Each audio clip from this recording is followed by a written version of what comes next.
Welcome to Suman TV. గుమ్మడికాయ దప్పలం. ఈ దప్పలం పేరు వినుంటారు. మామూలుగా మేము ముక్కలు పులుసు అని చేస్తాం. కొంచెం పలచగా ఉండి పులుసు ముక్కలు సెపరేట్గా ఉంటాయి.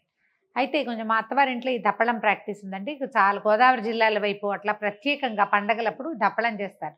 అలాగే ఈ సామూహిక భోజనాలప్పుడు కూడా దప్పలం చేస్తారు. దప్పలానికి ఏం లేదు, ఎక్కువగా ముక్కలు, చిక్కగా పులుసు, కొంచెం ఒక పళ్ళెంలో ఒక చిన్న బౌల్లో పెడితే కొద్దిగా పులుసు ముక్కలు ఎక్కువగా ఉండి కొంచెం తీపి కారం పులుపు కలిసిన ప్రత్యేకమైన రుచి. ఇందులో సాంబార్ పొళ్ళు, ధనియాల పొళ్ళు గట్రా గిట్రా ఏముండవు. ప్లెయిన్గా ఉంటుంది, మంచి రుచిగా ఉంటుంది. సింపుల్గా చేసుకుందాం. కుక్కర్ ఉంటే కుక్కర్లో చేసుకోవచ్చండి. మా దగ్గర ఉన్నది మరీ బుజ్జి కుక్కర్ అని అందులో చేయట్లేదు, విడిగా గిన్నెలో చేసుకుందాం. గుమ్మడికాయ, సొరకాయ ముక్కలు అన్నమాట ఇవన్నీ. తర్వాత దోసకాయ ముక్కలు ఉన్నాయి, చిక్కుడుకాయ కూడా కొన్ని ముక్కలు చేసి పెట్టాము, ములక్కాడలు ఉన్నాయి, కాసిన క్యారెట్లు ఉన్నాయి, ఓ టమాటా వేసుకోవచ్చు, చిలకడ దుంప వేసుకోవచ్చు. మన దగ్గర బెండకాయ వంకాయ ఉంటే ఓ 4 బెండకాయలు ఓ 2 వంకాయలు కూడా వేస్తే పులుసుకి చిక్కదనం వస్తుంది, చాలా రుచిగా ఉంటుందండి. ఇట్లా మనం పులుసుకి వాడే అన్ని ముక్కలు, తోటకూర కాడలు ఒకటి ఎక్సలెంట్గా ఉంటాయి. తర్వాత ఈ చిక్కుడుకాయల్లో కంపు చిక్కుళ్ళు మనకు దొరుకుతాయి కదా, చిక్కుడు గింజలు కనుక ఉంటే ఓ గుప్పెడు గింజలు కూడా అందులో పడేస్తే చాలా బాగుంటుంది, మంచి రుచిగా ఉంటుంది. చేద్దాం. ఓ పెద్ద భగోనా లాంటిది పాత్ర, ఏదైనా వెడల్పాటి పాత్ర, కొంచెం నోరు తెరిచి ఉండేదాన్ని చూసి పెట్టుకుందాము. దీనికి ఏం చేయాలంటే మొదట మనం ముక్కలు తరుక్కోగానే ఆ మాత్రం చింతపండుని ఎంత వేయాలో ఒక 30-35 గ్రామ్స్ అనుకోండి. కొంచెం వేడి నీళ్ళు పోసో శుభ్రంగా కడిగేసి ఒక మాట నానబెట్టి పెట్టండి. పులుసు పలచగా తీయం, చిక్కటి పులుసు. చింతపండు నానబెట్టి పక్కన పెట్టాను. ఇందులో ఏం చేద్దాము, మనం తరిగి పెట్టుకున్న ముక్కలు వేసేద్దాము. గుమ్మడికాయ ముక్కలు వేసాను, తర్వాత సొరకాయ ముక్కలు వేద్దాము. దోసకాయ భలే బాగుంటుందండి ఇందులో, అది కూడా వేసుకుందాము. దోసకాయ అంటే మామూలు నక్క దోసకాయ అంటారు కదా, అది.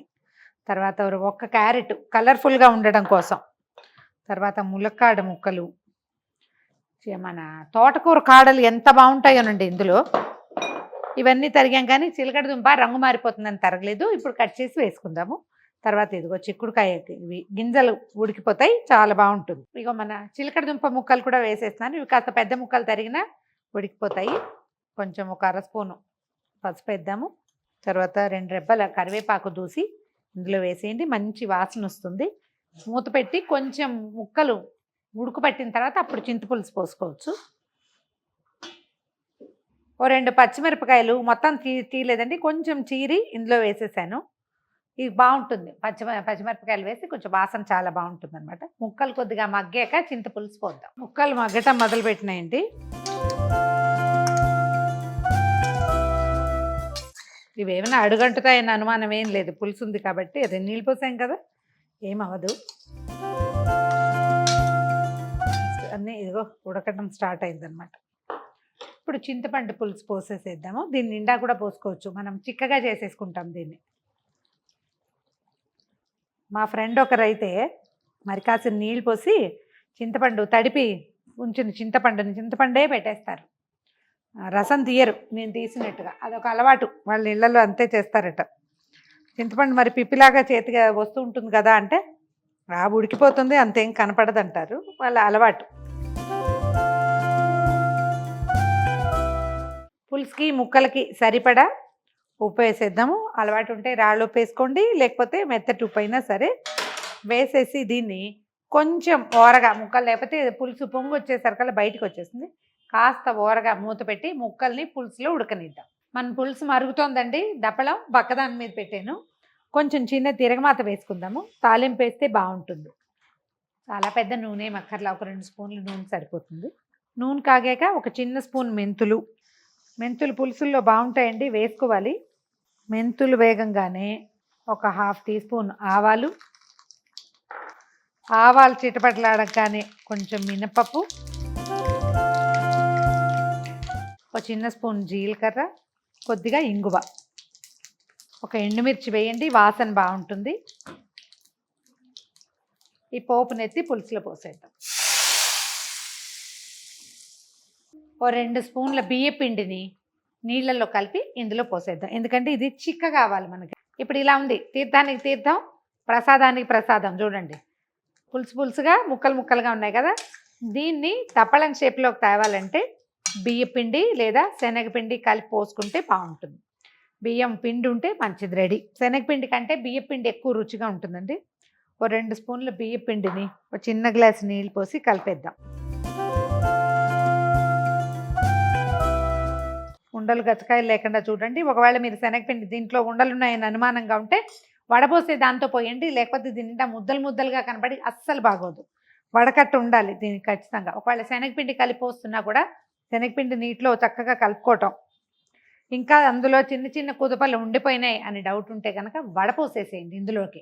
పోస్తే ఏదైనా చిన్న చిన్న ఉండలు ఉంటాయి, అదేమో వడకట్టలో ఉండిపోతాయి, నీళ్ళు అందులోకి వెళ్ళిపోతాయి. ఇక ఇప్పుడు ఇలా కనుక పోసేసామంటే అదంతా తెల్ల తెల్ల ముద్దల్లా ఉండి ఏమాత్రం అందంగా ఉండదు, దప్పడం ఏడ్చినట్టు ఉంటుంది. ఇది కరిగే లోపల మనం ఏం చేద్దామంటే దీంట్లో సరిపడా కారం వేద్దాము. చాలా కారం అక్కర్లేదండి, కొంచెం వేసుకుంటే బాగుంటుంది. రంగు బాగుంటుంది, రుచి మరీ పుల్లగా లేకుండా టేస్ట్ బాగుంటుంది. ఇందులో ఇంకా సాంబార్ పొడి కానీ మనం ధనియాల పొడి కానీ వేయట్లేదు, ఉప్పు కారమే. ఒకసారి పైకి కిందకి కలిపేసి అలా నిదానంగా చిన్న మంట మీద తెరలనిద్దాము. వేపిండి నీళ్ళలో కలిపెట్టాం కదా, ఇది ఇందులో పోసేద్దాం.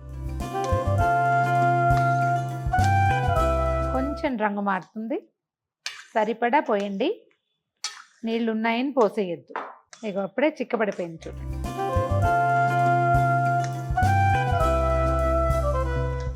చిక్కపడి మరి కొంచెం దగ్గర పడినివ్వండి. ఈ స్టేజ్లో ఏం చేయొచ్చు అంటే మనం బెల్లం వేసుకోవాలండి. దప్పడానికి బెల్లం వేస్తేనే రుచిగా ఉంటుంది. తీయగా చేయదలుచుకుంటే మీ ఇష్టం, అంత తీపి కాదనుకుంటే కొంచెం తీపి వేసుకోండి. ఇందులో వేసిన గుమ్మడికాయ తర్వాత ఏమో చిలకడ దుంప తీపి వస్తాయి ఆల్రెడీ, అందుకని కొంచెంపాటి బెల్లాన్ని వేసేయండి ఇందులో. ఈ మాత్రం బెల్లం చూడండి, ఒక 3 చిన్న గడ్డలు వేసాను. ఇది వేసేద్దాం ఇందులోకి.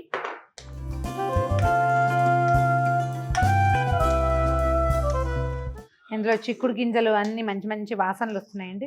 ముక్కలు కూడా చూడండి ఎంత బాగా చక్కగా ఉడికిపోయినాయో. చక్క ఫ్రెష్ కొత్తిమీర కడిగేసి దీంట్లో వేసేయండి. బెల్లం కావాలనుకుంటే మరి కాస్త వేసుకోండి, లేకపోతే కొంచెం తగ్గించుకోండి, అది మీదే చాయిస్. ఇందులో ఇంకా ఉల్లిపాయలు వెల్లుల్లిపాయలు వగైరాలు పైన వేస్తే వాసన వస్తుంది, అలాంటి ఆలోచన ఏం చేయక్కర్లేదు. మంచి వాసన వస్తుంది. ఇదేంటంటే ఎంత మరిగితే అంత బాగుంటుంది. ముందే బియ్యపిండి వేసాక మరుగు కాదు, బియ్యపిండి వేసాక ఒకసారి తెలితే చాలు. ముందంతా ముక్కలు ఎంత మరిగితే అంత బాగా రుచిగా ఉంటాయి. ఒట్టి ముక్కలే కలుపుకుంటాం, ఇందులో నుంచి పులుసు బయటికి రాదు. ఈ వేడిగా ఉన్న కాసేపే మనకి ఇట్లా కనపడుతుంది. తర్వాత దీన్ని చక్కగా గరిటెతోటి తీసి కూరలాగా వేసుకుంటాం అంతే. ట్రై చేసి చూడండి. ఈ వీడియో కనుక మీకు నచ్చినట్లయితే లైక్ చేయండి, షేర్ చేయండి. మరిన్ని ఇంట్రెస్టింగ్ వీడియోల కోసం సుమన్ టీవీకి సబ్స్క్రైబ్ చేసుకోండి.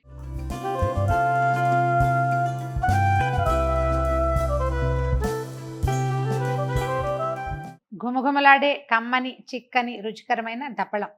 దీన్ని ముక్కల పులుసు అనొచ్చు. దప్పలం అంటే కొంచెం డిఫరెంట్గా ఉంటుంది. మరి కాస్త కొత్తిమీర వేసి వడ్డించండి, ఎక్సలెంట్గా ఉంటుంది. ట్రై చేసి చూడండి. ఈ వీడియో కనుక మీకు నచ్చినట్లయితే లైక్ చేయండి, షేర్ చేయండి. మరిన్ని ఇంట్రెస్టింగ్ వీడియోల కోసం సుమన్ టీవీకి సబ్స్క్రైబ్ చేసుకోండి.